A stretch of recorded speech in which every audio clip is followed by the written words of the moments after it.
famille, c'était formidable. Il faisait hyper froid. Mais c'est pas ça qui m'a dérangé, c'est parce que j'ai découvert on n'était pas vraiment au centre de Paris, il fallait que nous y arrivions tous les jours.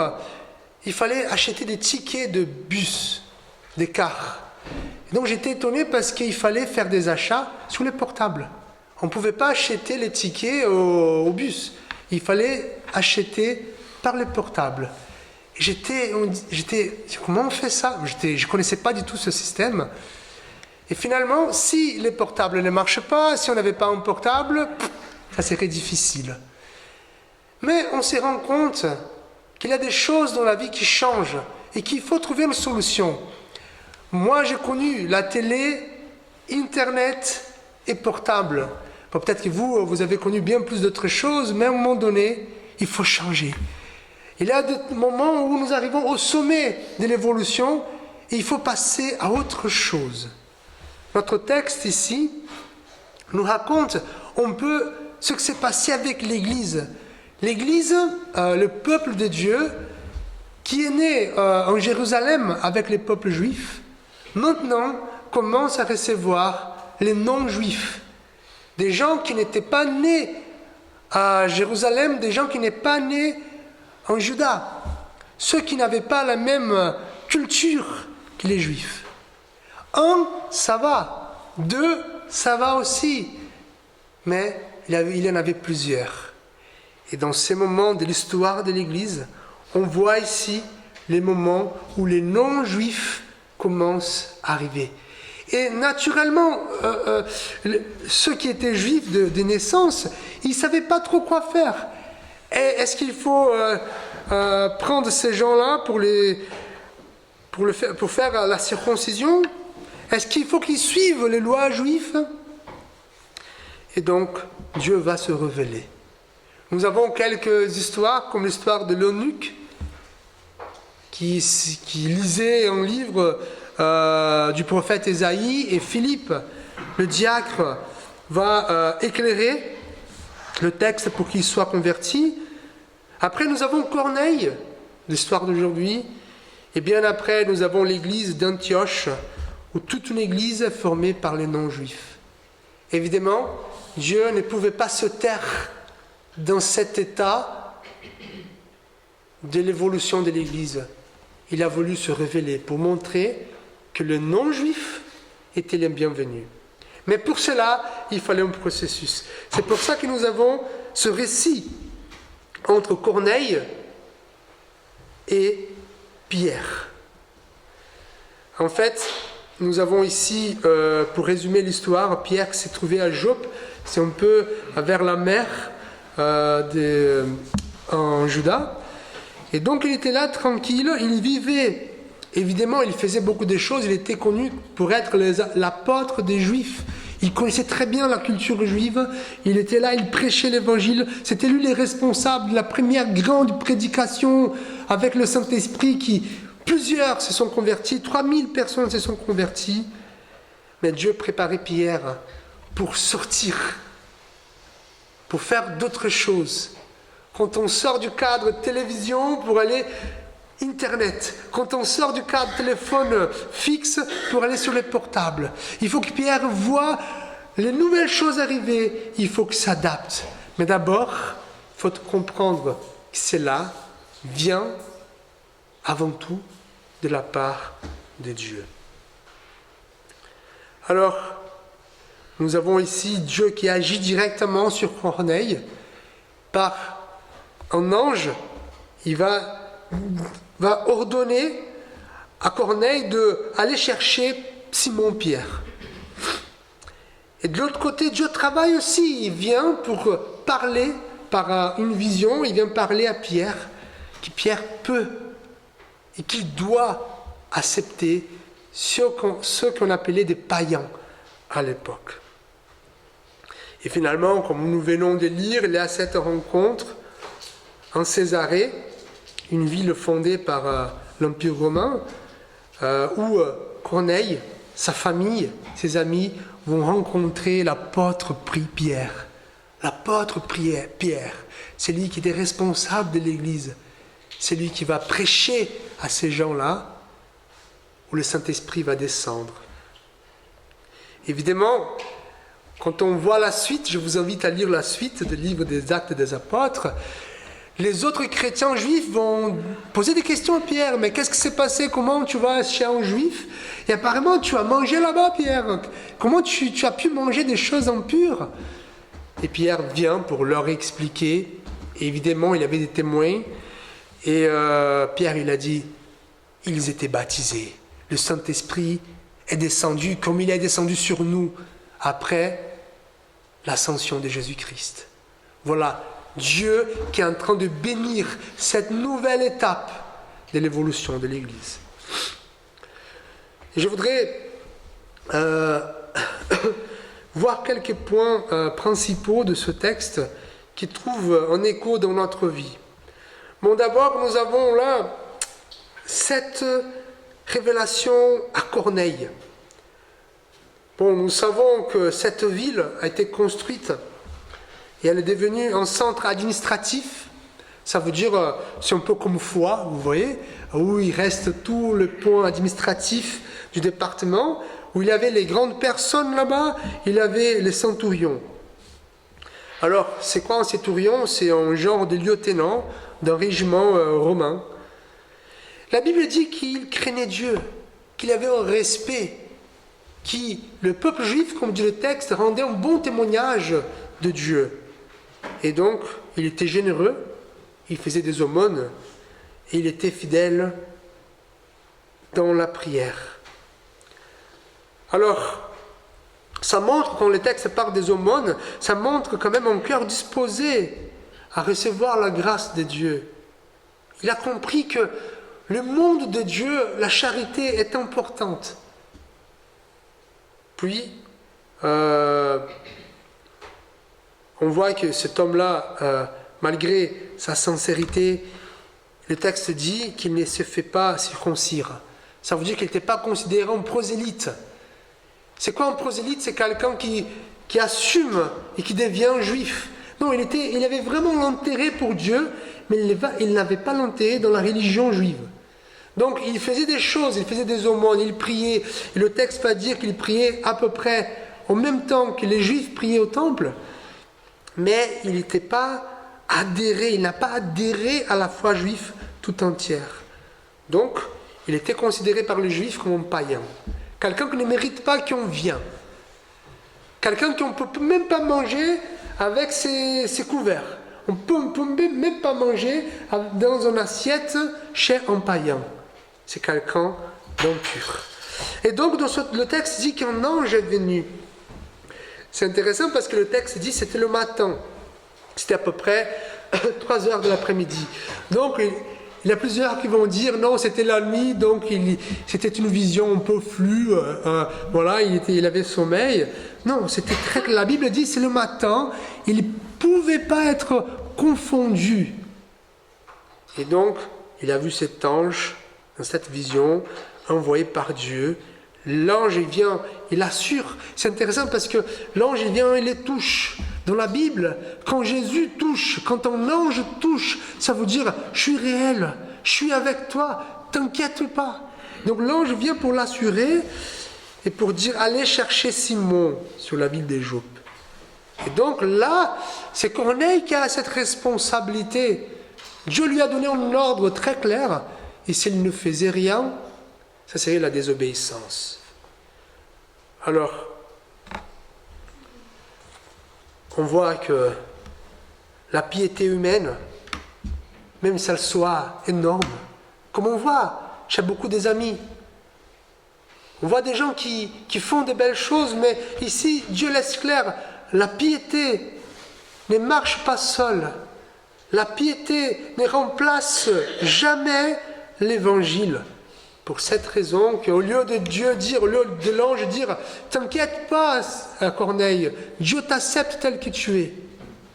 Allez, va en paix. » Non, non, non, non, non. Il a dit « Allez chercher quelqu'un qui va prêcher l'évangile. » Donc, on vit aujourd'hui, comme je vous ai déjà dit à plusieurs reprises, aujourd'hui, c'est plus le temps de l'athéisme. On croit en quelque chose. On a vu revenir, on a vu la renaissance du paganisme. Et quand je parle paganisme ici, je ne parle pas de, comme on peut comprendre, païen, ça veut dire paysan. C'est quoi? Ça veut dire une religion paysanne. Ça veut dire quoi? Une religion simple. Une religion où on adore les arbres, où on adore des choses simples. Voilà. Et aujourd'hui, on voit cette renaissance du paganisme, des gens qui adorent la nature, des gens qui vont prier avant de manger la carotte, mais prier en demandant pardon à la carotte, et d'autres genres de choses qui essayent de trouver un équilibre entre le monde naturel et soi-même. Et je ne parle pas que ces gens-là ont une mauvaise intention, une mauvaise foi. C'est des gens qui font des bonnes choses, qui essayent de respecter peut-être plus que nous les animaux. Ils essayent de respecter la nature. Et tout ça, c'est beau. Mais, comme le texte dit, cela ne suffit pas. Même si Dieu, il voit cette bonne intention. Mais, le message de l'Évangile, il faut qu'il soit là. Pourquoi? Parce que sinon, les vertus, qui sont des bonnes choses comme l'amour, comme la discipline, l'équilibre, ils sont détachés de la source d'amour, c'est Jésus-Christ. Je vais vous donner un exemple tout bête. Imaginons que moi, je souhaite cambrioler une banque. Attends, c'est filmé, mais non, c'est pas vrai. Donc, je vais chercher un spécialiste pour dire qu'est-ce que je fais pour cambrioler une banque. Alors Fabio, il faut que tu maigris un peu. Là, tu ne vas pas passer sur les coins. Donc, il faut la discipline pour maigrir. Alors, il faut que tu étudies comment ça marche. Il faut que tu sois discipliné. Tu vas avoir des dangers, donc il faut que tu sois courageux. On voit beaucoup de vertus ici, la discipline, l'équilibre, le courage. Mais la fin de toutes ces vertus, c'est le cambriolage.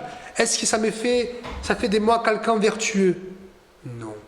Pourquoi? Parce que ces vertus sont détachées de Dieu. Et pourquoi, même si on voit la bonté chez les gens, on doit quand même annoncer l'Évangile. C'est pour que tout cela fasse du sens en Jésus-Christ, le Seigneur. Tout cela trouve un équilibre avec la source de la vie. Et c'est ça que Jésus est en train de nous dire.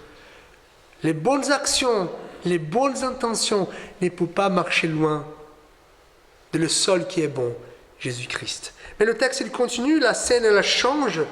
Donc là, imaginez le film là qui montrait à Corneille. Maintenant, ça coupe et ça revient pour montrer Pierre.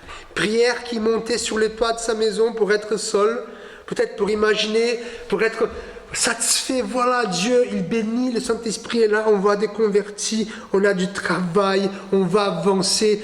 Le but, c'est par là.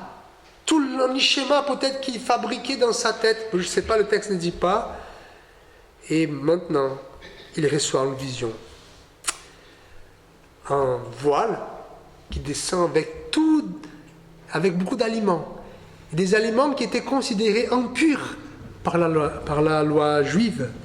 Dans Lévitique 11. Donc imaginez que devant lui, il avait de belles choses à manger. Mais qui, dans son cœur, il ne pouvait pas manger.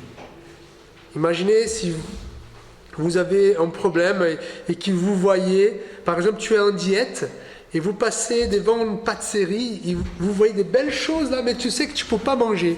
C'est interdit. Et là, pour Pierre, c'est un peu plus grave parce que lui, il avait les dégoûts.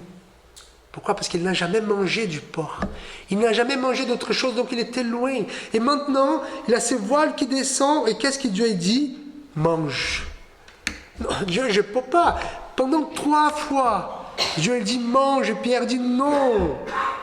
3 fois dans la Bible, frères et sœurs, ça veut dire l'intensité. 3 fois, il a nié Jésus. 3 fois, il a dit Jésus, je t'aime. Dieu 3 fois saint. Et 3 fois, Dieu dit mange. Et Pierre dit non. Qu'est-ce que Dieu va dire? ce que Dieu a déclaré pur, ne le regarde pas comme impur. Donc là, fin des discussions. Pour Dieu, c'est pas impur. Qu'est-ce que tu vas faire maintenant? Donc, là, il y a quelque chose qui est en train de se passer. Pierre, il comprend que les temps, ils changent. Il faut qu'il passe à autre chose. Il ne peut pas rester fermé dans son groupe de juifs.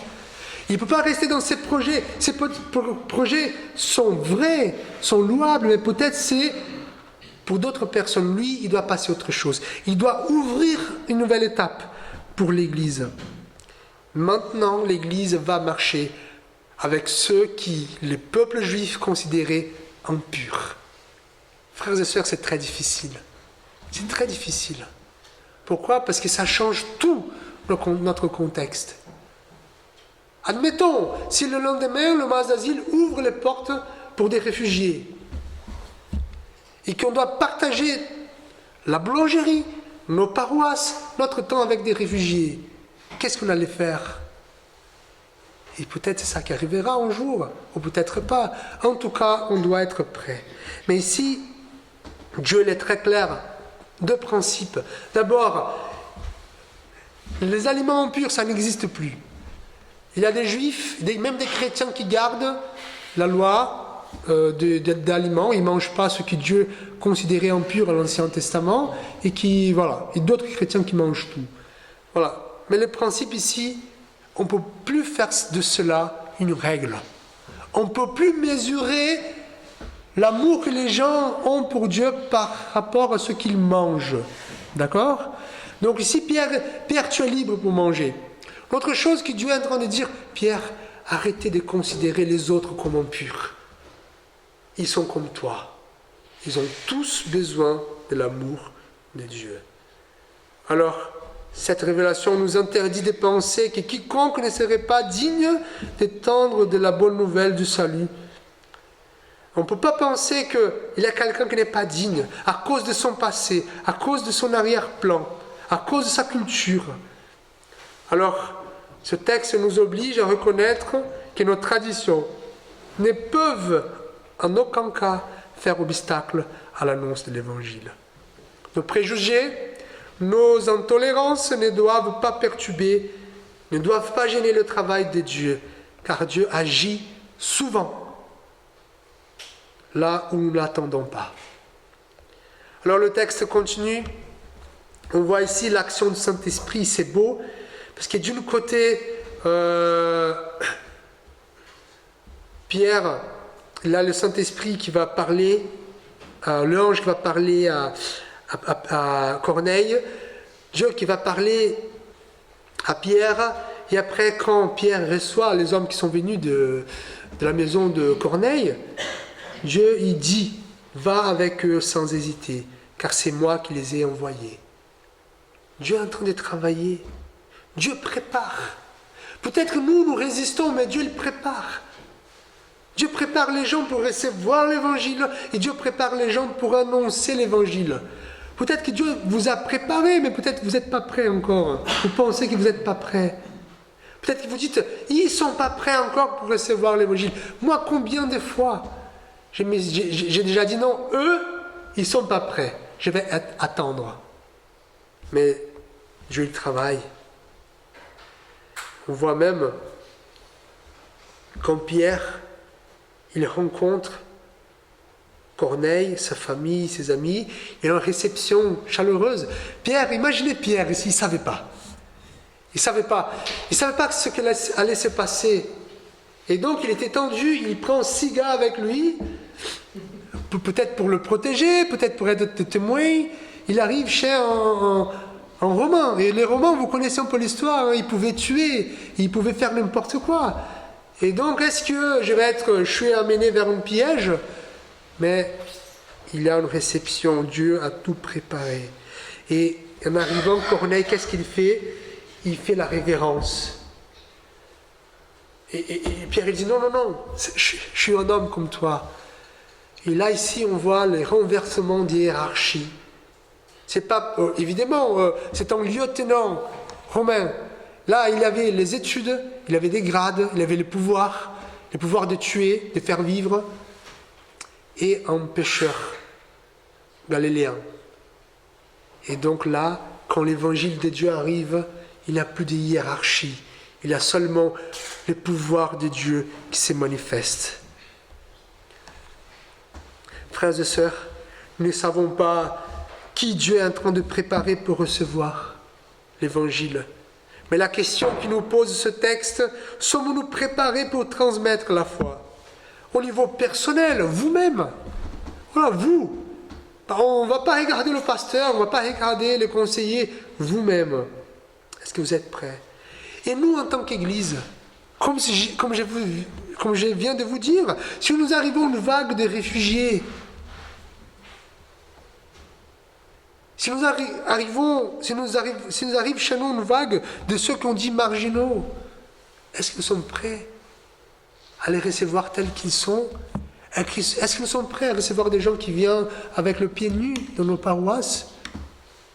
Est-ce que nous sommes prêts à nous mettre de pieds nus aussi pour les mettre à l'aise? Alors, sommes-nous prêts pour annoncer Jésus-Christ dans notre famille, à nos enfants, à nos petits-enfants? Et j'entends beaucoup de témoignages, frères et sœurs, des grands-parents qui disent « Ah, mon petit-enfant, il est intéressé. Mon petit-enfant, peut-être pas l'enfant, mais le petit-enfant, il m'a demandé de prier pour lui. » Ne négligeons pas cela. Il faut que nous soyons prêts parce que c'est Dieu qui prépare. C'est Dieu qui laboure la terre pour que nous puissions s'aimer. Alors, notre question que le texte nous pose, notre orgueil nous empêche d'annoncer l'évangile. Dieu nous invite à accueillir ceux qui l'appellent, même s'ils ne correspondent pas à notre catégorie. Alors, c'est intéressant, et je vais finir, parce que peut-être quand on voit des gens qui sont très intéressés à Dieu, on essaye toujours d'affirmer les points qu'ils ont de positif. Par exemple, ils disent, moi j'aime bien Dieu, et ce matin, j'ai reçu un esprit de l'univers qui m'a dit que Dieu existe. Vous voyez? Et on dit, ah ouais, c'est bien, on oublie cette histoire d'esprit de l'univers, on dit, c'est bien d'aimer Dieu. Mais qu'est-ce que Pierre, il a dit? Dans sa prédication, il n'a pas parlé ah ouais, les aumônes sont bonnes, les prières sont bonnes. Il dit, non. Jésus est mort pour tes péchés. C'est clair.